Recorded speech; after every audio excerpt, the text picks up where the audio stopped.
એક મધ્યમ વર્ગીય પરિવાર મણિનગરમાં રહેતા હતા.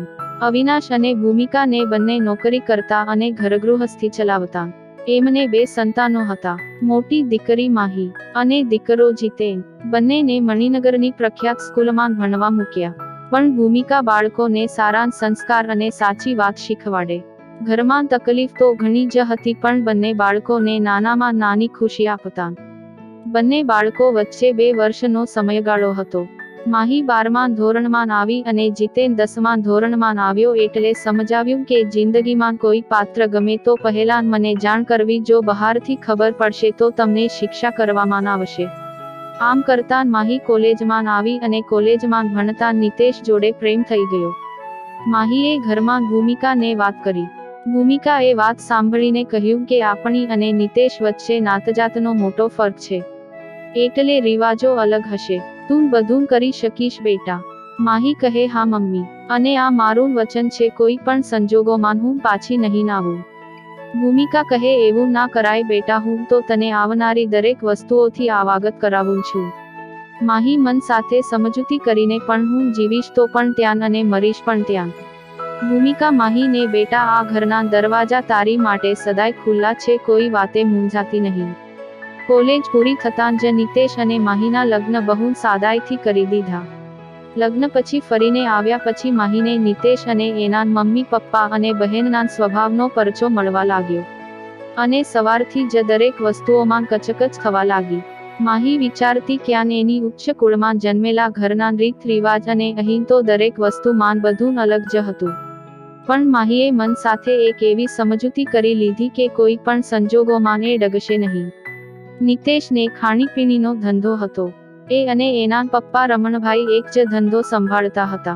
સાસુમાં દીના બહેન કશું કામ કરે નહીં અને બેઠાન બેઠાન માહીને મહેણાંટોના મારે. નણંદ કનક તો પાણીનો ગ્લાસ પણ માહી જોડે માંગે. આમ દુઃખે સુખે માહી ડગલે પગલે સમજૂતી કરતાં એક દીકરીની માન બની. દીકરી ખંજન આવી એટલે સાસુ સસરાએ મહેણાંટોના ચાલુ કર્યા કે આ દીકરી જણી છે તો આ વંશવેલો ચલાવવા હવે એક દીકરો લાવ. માહી નાન ઘરના એ યથાશક્તિ જીયાણું કર્યું, પણ એ લોકોને ઓછું પડ્યું. રોજ રોજ ઘરમાં ઝઘડો થતા. માહીએ નિતેશને વાત કરી તો નિતેશ ગુસ્સે થઈ ગયો. લોકોને જ્યારે આપણી જરૂરત હોય ત્યારે કેવા કેવા વાયદાઓ કરતા હોય છે. એમ નિતેશે એના રંગ બતાવવાના ચાલુ કર્યા. પહેલાન કહે તો તું જેમ કહીશ એમ હું કરીશ. મેં તને સર્વે સર્વા હક આપ્યા છે. મારા કારણે કોઈ દિવસ તારી આંખમાં આંસુ નહીં આવે. હું તને જિંદગીભર ખુશ રાખીશ. મારા જીવનમાં પહેલું સ્થાન તારું જ રહેશે. વગેરે વગેરે. અને હવે જરૂરત પતી ગઈ એટલે હું કાની તારો ગુલામ છું કે તું કહે એમ મારે કરવાનું. મને મારી જિંદગી જીવવી હોય કે નહીં. મારી જિંદગીમાં રોકટોક કરનાર તું કોણ? તારે કારણે તો મારું જીવન નર્ક બની ગયું છે. આના કરતાં તો મારા માતા પિતાએ જ્યાં પરણાવ્યો હોત અને ત્યાં પરણ્યો હોત તો હું સુખી હોત સમજી.